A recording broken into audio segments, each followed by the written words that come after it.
Right, let's make one thing clear from the outset, which will be contrary to opinions of a lot of people as regards myself, which is one, I do not hate Connor Goldson and I do not hate James Tavernier. If you go back across a lot of the videos on this channel, you'll find me actually sticking up for Connor Goldson on a number of occasions and even sticking up for James Tavernier on a number of occasions. But I am reminded sitting here thinking about this video of a quote that can kind of loosely apply to this. It says, you either die a hero or you live long enough to become a villain.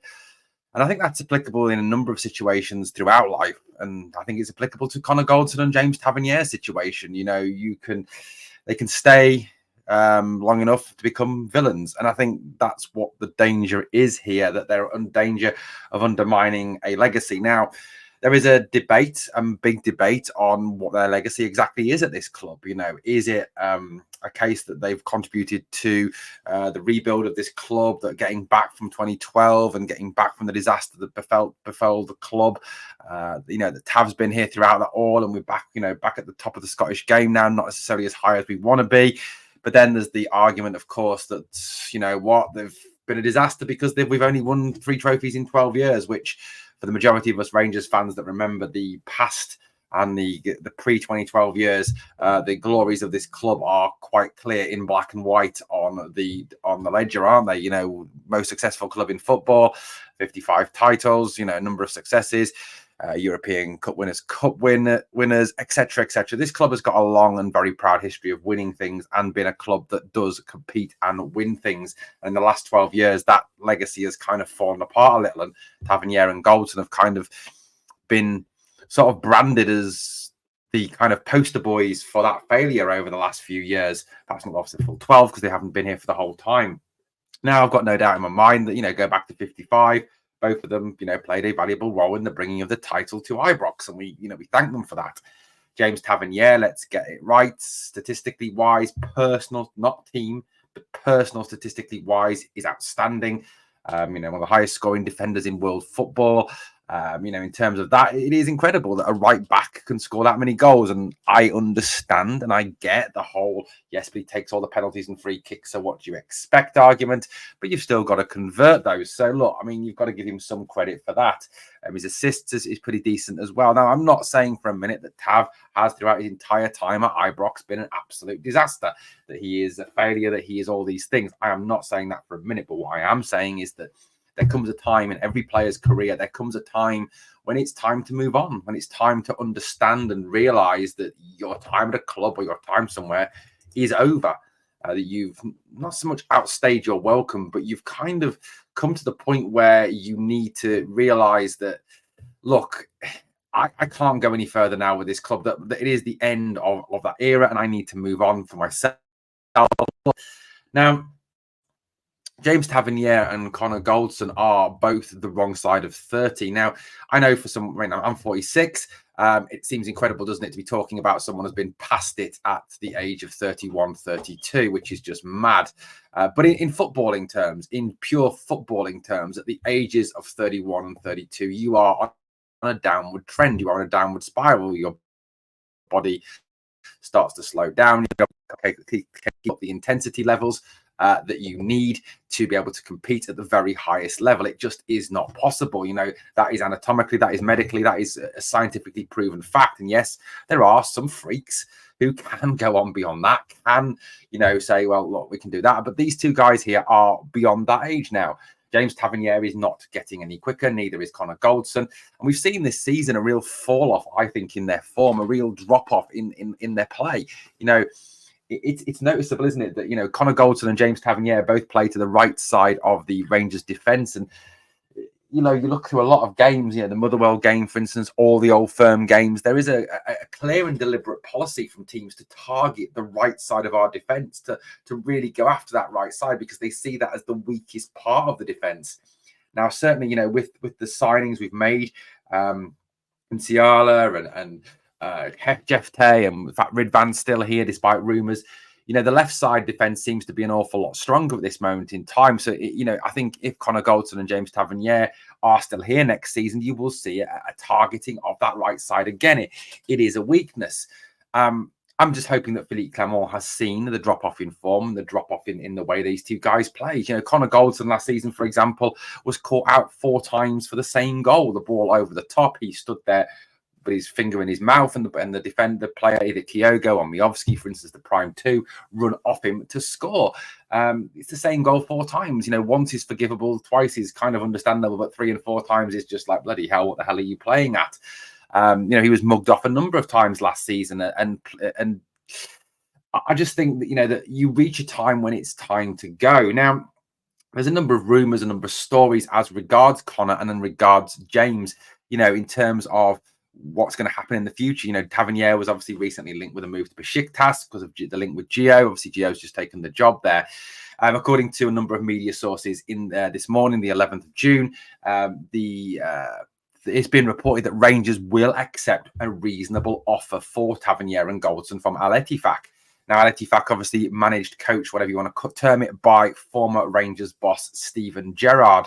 It's reported that Gerrard wants to bring some experience into his backline ahead of the next Saudi Pro League season. Now, look, I've got no doubt in my mind that for a lot of people and a lot of players, going to play in Saudi is an attractive option because you get a huge salary, a massive salary. Personally, wouldn't go there, wouldn't touch their money with a barge pole. It's blood money. I wouldn't go there. I don't want to live in a country like that. I'd never live in a country like that is morally bankrupt.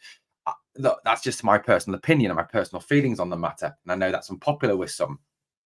But, you know, if you wouldn't blame Tavernier and Goldson for going out there for a couple of years, getting the money, then coming back and them being set up for life and having their family set up for life. You understand that. Now, according to the reports in the papers, a reasonable offer would be accepted for both players. Now, what constitutes a reasonable offer?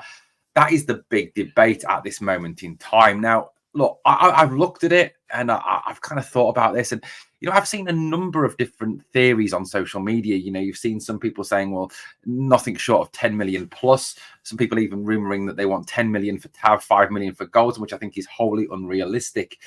You know, these players are the wrong side of 30, and we saw last season, didn't we? Their performances didn't exactly improve as the season went on, and towards the end of the season, James Tavernier was genuinely very, very bad.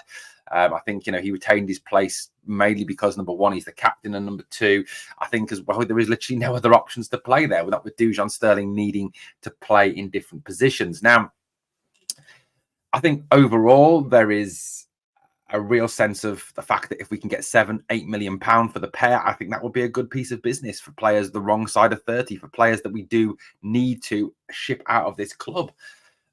You know, as I've said all along, you know, people talk about the clear out. They talk about, and I've talked about revolution, not evolution. But, you know, it's difficult because we've got to find buyers for these players. And the problem is they've got a record of serial failure at this level, at, you know, at a level, league level, and obviously to some degree in cup competitions in Scotland. Yes, they have had some success in Europe, which obviously stands them in good stead. But do teams necessarily want to pay substantial amounts of money for the likes of Goldson, Tavernier, you know, Lawrence, Dowell, Ben Davis, people who, you know, Bobby Matondo, people who've all been linked with exits from the club. And that's something we've got to kind of think about.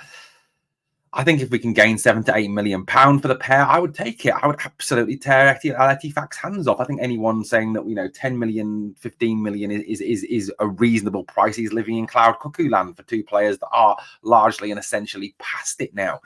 I don't think that's a realistic price at all for Tavernier and Goldson. I think, you know, you do need to be sort of looking more realistically, set 6-7 million, say 3 million for one, 4 million for another is a kind of realistic price for two players that, like I said, are the wrong side of 30 and are only going to get worse, not get better over the next few coming years. Now, I think there is a determination within the club to change things. And look, for me, like I said, I don't hate the pair of them. I just think that there comes a time when you have to realize that with certain players, they are so ingrained with that losing failure mentality that the scar tissue runs so deep that they cannot shake it. And, you know, if you go back across last season and you watch the Old Firm games, there seems to be a real fear in the eyes of Goldson and Tavernier when facing Celtic. And that is something we cannot have. You know, as a Rangers player, as a Rangers captain in particular, you need to have a kind of unending fighting spirit towards them and a no fear and a no surrender attitude towards playing Celtic. And I think to some degree it's kind of gone too far now in the other way, kind of gone too far towards this, oh God, it's Celtic, oh my God, we're going to lose, because they're so used to it. And you can't have that mentality in the dressing room with these new players next season, because there's a saying, isn't there? One bad apple rots a whole barrel. Two bad apples would absolutely destroy a barrel, wouldn't it? So I'm not saying for a minute that they're bad apples, but that attitude that they unknowingly perhaps transmit because of how their past experiences have affected them is something we cannot have next season. And I honestly do worry that if Clement keeps Tavernier and Goldson and they are still here next season, we'll be in a position where we will win nothing, because those two are a huge part of the problem. And look, people say, well, James Tavernier is not the problem. No, he's not the problem. He's part of the problem. He's not the only problem. There are a large number of problems in this squad and in this team, full stop. The transfer policy over the last 2 to 3 seasons has been an absolute disaster. The recruitment model has been an absolute disaster. The management appointees have been an absolute disaster. The way the club has been run for the last couple of years has been an absolute disaster. And I think, there's a lot of bad things that need to be undone. And James Tavernier and Connor Goldson are not solely responsible for that, but they are part of the issue on the park. They are part of the issue of not winning things. They are part of the issue of always losing to Celtic. You look back across our games where we've lost to them, they've largely been involved and often been involved in making major errors to give goals to Celtic. Kyogo this year, runs off Goldson. Maida absolutely roasts Tav on a regular basis, despite the fact he's not a great player. So it's an issue we do need to address. And look, like I said, I don't. And look, when they leave, hopefully they will leave. You've got to kind of thank them for what they've done, and you thank James Tavernier for some outstanding goals, some wonderful moments. The winner in the League Cup final, for example. All the goals that he scored, the times he's dug us out of the shit. Of course, you've got to thank him for that. I mean, you'd be remiss not to. But you've got to kind of realise, James and Connor, there comes a time when you need to move on, when you need a fresh start. And this is a time, I think, when both parties need a fresh start. It's like a relationship. When a relationship becomes stale, when a relationship lacks a spark, when a relationship lacks any love anymore, you've got to kind of move on from it, haven't you? Or else you'll just sit in staleness and depression for the rest of your life, and you can't do that. So for me, it's the time they need to go. They do need to move on. And like I said, I do worry that won't happen. That there's some sort of false sense of loyalty to these two, and it would be a massive, massive mistake for me. Like I said, I'm not saying they're terrible. I'm not saying they're horrible. I'm not hating them. I'm just trying to put the case for the fact that if this club is to truly regenerate, is to truly become a new club in terms of how it achieves on the field and how it plays on the field and how it wins trophies, we need a complete restart in terms of that. And captaincy is linked to that. I mean, do you think for a minute that if James Tavernier is here next season, he will not be captain? Would he be willing to give up the captaincy? I doubt it. Would he be willing to sit on the bench and someone else captain the team? I very much doubt it. And then you've got a whole kind of situation where he may be, smarting from that, fed up with that, upset with that. And you've got then an ill feeling in the dressing room. There may be some of the players that are perhaps still here that we've wanted to get rid of but couldn't, that are behind Tav, and then you get splits in the dressing room. This is not what we need. And I'm not saying for me that will happen for definite. I'm just looking at all the possibilities here. So look, for me, they have to go. They've got to go, and they've got to go as soon as the window opens. Now, the window doesn't open until the 14th of June. I get that. And I think there's a lot of fans that don't perhaps realise that, because of the fact we have made some signings in Cortez and Hefte and obviously Nsiala. But look, the actual official window isn't open until June the 14th. There won't start to be movement on this until June the 14th. I think also you've got to realise with the Euros coming up as well, a lot of clubs will keep their powder dry until after the Euros, especially European clubs. So I think this will limit the movement throughout the period of the European Championship. So that's another thing we need to take into consideration. But look, time comes in every relationship to move on. And for me, it's time to move on. Thank you for watching Glasgow Rangers Nation, guys. As always, please smash that like. And remember always, we are the people.